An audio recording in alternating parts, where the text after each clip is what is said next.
wabarakatuh. Perkenalkan, nama saya Akbar Prasetya. NIT saya 1120005110. Saya berasal dari kelompok 5 dan di sini saya akan menjelaskan perkembangan ejaan bahasa Indonesia. Perkembangan ejaan bahasa Indonesia yang kita bahas kali ini adalah ejaan Van Ophuijsen, ejaan Swandi, ejaan pembaharuan, ejaan Melindo, ejaan LBK atau Lembaga Bahasa dan Kasusastraan, ejaan yang disempurnakan atau EYD, ejaan Bahasa Indonesia atau EBI. Yang pertama, ejaan Van Ophuijsen. Ejaan Van Ophuijsen merupakan pedoman resmi ejaan pertama yang diterbitkan pada tahun 1901. Bahasa Indonesia waktu itu masih disebut sebagai bahasa Melayu. Bisa ditebak dari namanya, ejaan ini disusun oleh orang Belanda bernama Charles Van Ophuijsen dan dibantu oleh Engku Nawawi gelar Sultan Makmur dan Muhammad Taib Sultan Ibrahim. Ciri-ciri ejaan Van Ophuijsen. Huruf I untuk membedakan antara huruf I sebagai akhiran dan karenanya harus dengan diftong seperti mulai dengan ramai, juga digunakan untuk huruf Y Surabaya. Huruf J untuk menuliskan kata-kata yang, payah, sayang, dan sebagainya. Huruf OE untuk menuliskan kata-kata guru, itu, umur, dan sebagainya. Tanda diakritik seperti koma dan tanda petik untuk menuliskan kata-kata makmur, akal, tak, pak, dan sebagainya. Ini contoh ciri-ciri ejaan Van Ophuijsen di tabel yang saya dapatkan di internet. Ini adalah tokoh-tokoh ejaan Van Ophuijsen.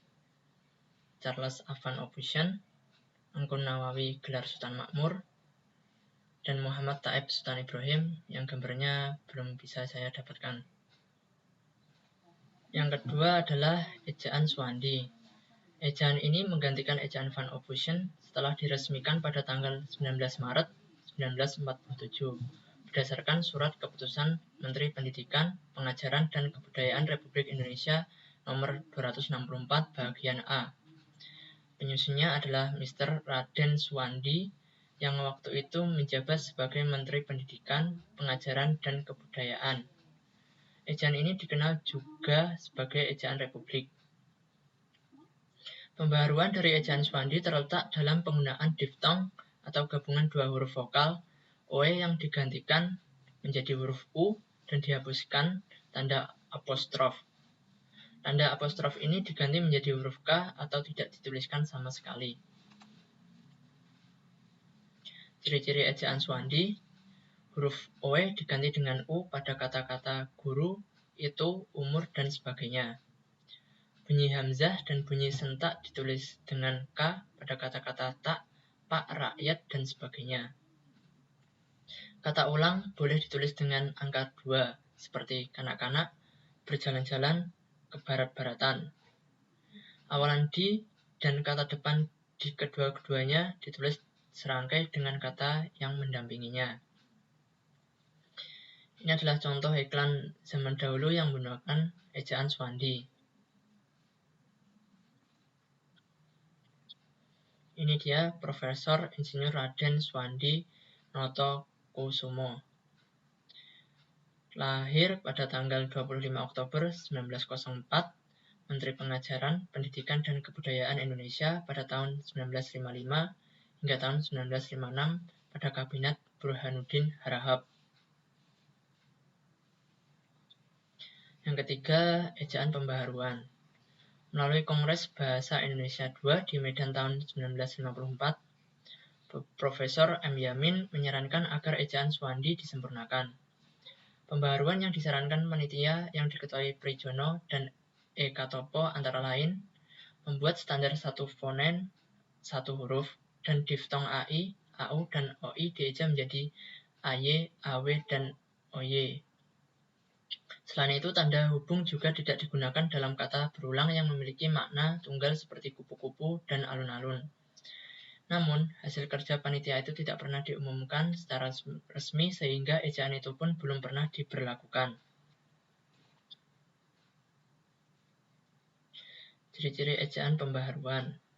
Gabungan DJ diubah menjadi J, gabungan konsonan TJ diubah menjadi TS, gabungan konsonan NG diubah menjadi N, gabungan konsonan NJ diubah menjadi N, gabungan konsonan SJ diubah menjadi S, gabungan vokal atau diftong AI, AU, dan OI ditulis berdasarkan pelafalannya yaitu menjadi AY, AW, dan OY.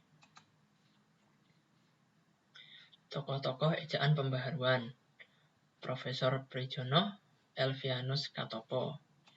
Yang keempat, ejaan Malindo. Ejaan Malindo ini akronim dari Melayu Indonesia. Draft penyusunan ejaan ini disusun pada tahun 1959 atas kerjasama Indonesia dan Persekutuan Tanah Melayu, yang dalam hal ini adalah Malaysia. Perubahan yang diajukan dalam ejaan ini tidak jauh berbeda dari ejaan pembaharuan. Ejaan Malindo ini bertujuan untuk menyeragamkan ejaan yang digunakan kedua negara. Secara Indonesia dan Malaysia bahasanya yang mirip-mirip. Akan tetapi ejaan ini pun gagal diresmikan akibat ketegangan politik antara Indonesia dan Malaysia waktu itu.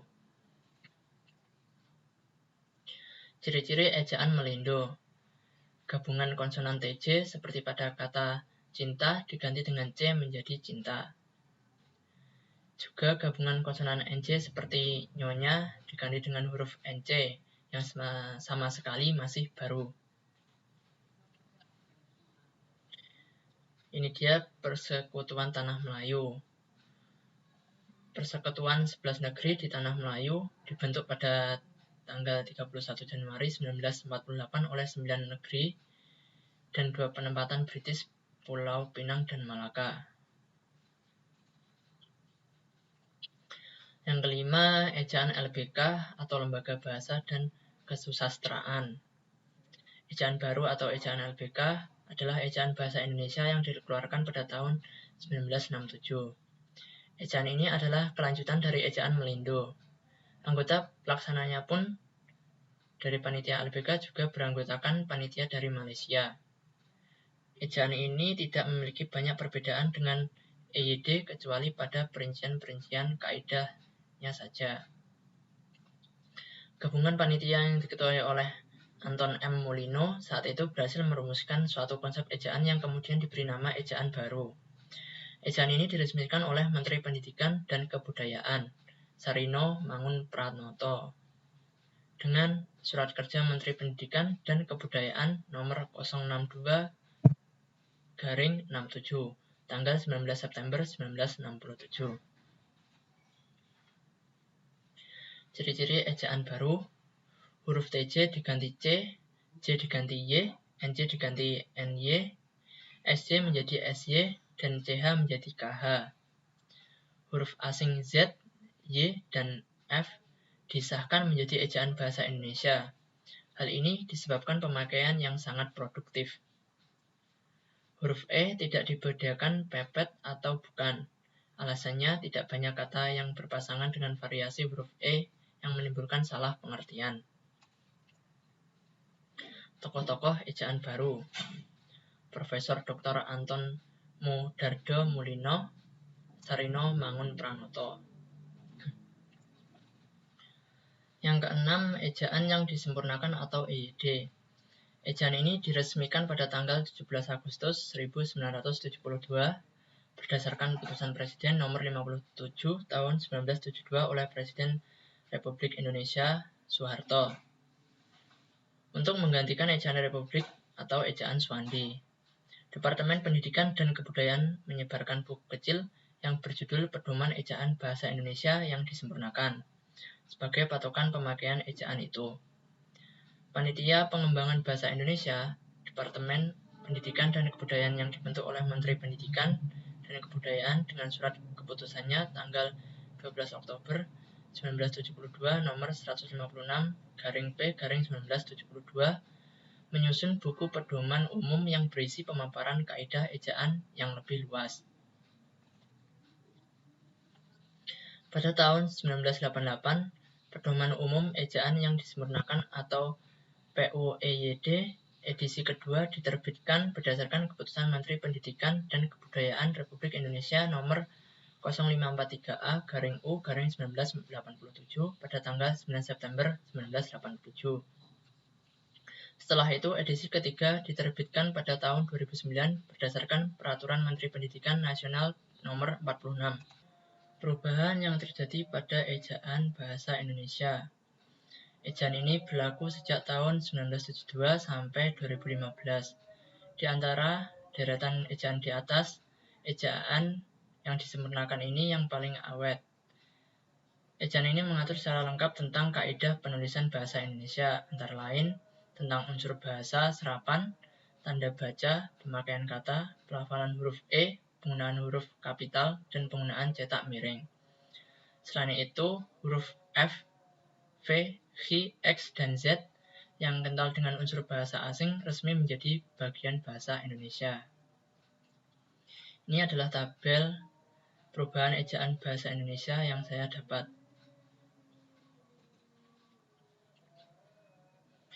Yang ketujuh, ejaan bahasa Indonesia atau EBI. Berdasarkan Peraturan Menteri Pendidikan dan Kebudayaan Republik Indonesia Nomor 50 Tahun 2015 tentang Pedoman Umum Ejaan Bahasa Indonesia, EBI pun resmi berlaku sebagai ejaan baru bahasa Indonesia. Latar belakang diresmikan ejaan baru ini adalah karena perkembangan pengetahuan, teknologi, dan seni, sehingga pemakaian bahasa Indonesia semakin luas. Ejaan ini menyempurnakan ejaan yang disempurnakan, terutama dalam hal penambahan diftong, penggunaan huruf kapital, dan cetak tebal. Perubahan yang terjadi pada ejaan bahasa Indonesia adalah huruf diftong yang berlaku antara lain AI, AU, EI, OI. Lafal huruf E menjadi 3 jenis, contohnya seperti pada lafal petak, kena, militer. Penulisan cetak tebal yang untuk menegaskan bagian tulisan yang sudah ditulis miring dan bagian-bagian karangan seperti judul, bab, dan subbab. Huruf kapital pada nama julukan seseorang, contohnya Pak Haji Bahrudin. Tanda elipsis digunakan dalam kalimat yang tidak selesai dalam dialog.